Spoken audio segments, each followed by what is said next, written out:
বন্ধুরা, আমরা সকলেই জানি যে কুরুক্ষেত্রের যুদ্ধে ভগবান শ্রীকৃষ্ণ অর্জুনকে তার বিশ্বরূপ দেখিয়েছিলেন। বিশ্বরূপ কি শুধু শ্রীকৃষ্ণই দেখিয়েছিলেন?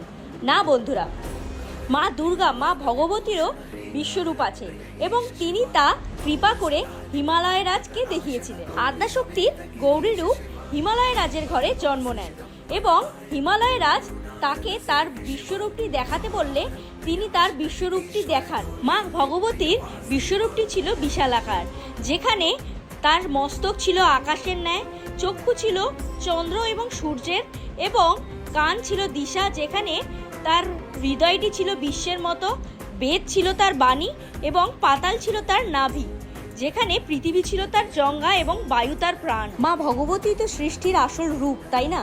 যেই সৃষ্টি মাকে ছাড়া তো সম্ভবই নয়। তাই মন থেকে বলুন জয় মা। এবং ভিডিওটি ভালো লেগে থাকলে ভিডিওটিকে লাইক এবং চ্যানেলটিকে সাবস্ক্রাইব করে দেবেন।